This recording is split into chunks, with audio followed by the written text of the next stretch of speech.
But singles came out. No, there's the hottest album came out. Bro. You'll get there. So the first one is his car alarm when he drove into West Modesto, and it was like, in the ghetto. In the ghetto. GPS, like Google GPS, when you go in the hood, it should tell you. Like, I want like a warning sign. Your Spotify should just automatically play. Like, you are in the ghetto. You're in the ghetto. So, J Blavin Skrillex, Party in the Ghetto. I can't wait to go outside. You know what? Well, look, I think it's a larger conversation. Oh. We'll get to that. I just want to throw this in real quick. Don't be mad, fool. As soon as I heard it and I put it on the playlist, I sent it to the group chat that we have, and I was like, "All right, guys, you guys are not part of it." The summer is officially like fully underway. Not because of that song, but I meant because Pepas, then fucking Rao, and Cosa Guapa on fucking Rao shit and all of Rao's stuff. Yeah. And then J Blavin comes out with something like this. I'm like, yo, it's officially summer, bro. Summer is going down. But what were you gonna say? No, I was gonna say that it's down that same vein. Like it's the larger conversation of like, look, Pepas is in this lane of like EDM. Latin EDM. Like we're gonna create a whole new genre now. Yeah. For the sake of genres, this is Latin EDM. You know what I mean? And then Rao does not only Cosa Guapa, before but also, that he did Química.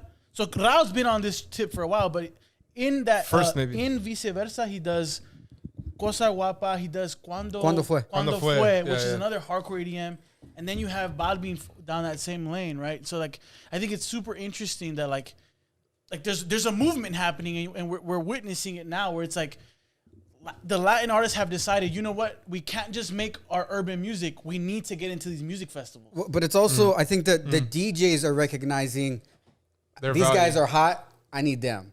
So maybe even Farouk, I think it may be the other way around. But do you think Skrillex reached out to J Blavin or J Blavin reached out to Skrillex? I think it may have happened organically. But I think it happened organically in the sense of like, I think it was Balvin. I think it was Balvin too. Let me ask you a question. I want you to look something up for me. Sure, go ahead. Who produced Pepas? That's a good question. Steve Aoki also just dropped his one with Faruco, In the Air. In el aire, yeah. Yeah. I didn't hear that. It's on the last playlist. Yeah, you did. Oh, yeah. I didn't really like it at first, but more I hear it, it's cool. The better it comes. It's cool. Yeah, I know, and I mean, whether it's the Latin artists reaching out to the DJs reaching out to the artists. I think it's the DJs reaching out to the artists. Whatever it is, it's working. Whatever it is, it's working. I'm on the other side of that argument just for the sake of it. I want to make sure I'm on the other side of the argument because I don't think it's the DJs.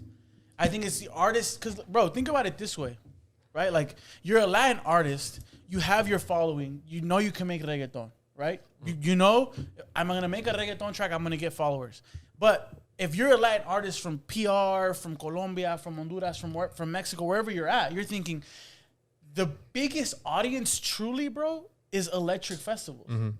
This is they're more common, right? That's the quantity is electric festivals. So how do we get there? Well, we need to get producers that make EDM. Yeah, well, here's okay. I'm looking it up. Here's what I think, bro. Listening. I think it probably is the DJs reaching out to the Latin artists, but it's because EDM DJs are always reaching out to the hottest artists that are out. Yeah. And it's up to those artists to be like, I can do an EDM. I feel comfortable doing an EDM. Shadow Towers. Sorry. Shadow Towers. Shower Towers. That's in-house. It's in-house? Well... but it also has like six other names, but none of them look finish, like DJs. To interrupt you, Tiny made those beats. The ones we're talking about with Rao. Oh, Cosa Guapa. Tiny made them. So I think it's... Oh, what I was saying is... What I was saying is like, okay. Wait, so Shadow Towers is Balvin's camp? It's Farruko's camp. Okay, so I'm going to look up the Rao ones. Yeah. And if it's Tiny, then I get a point. because if it was Tiny. It says his name on every fucking song.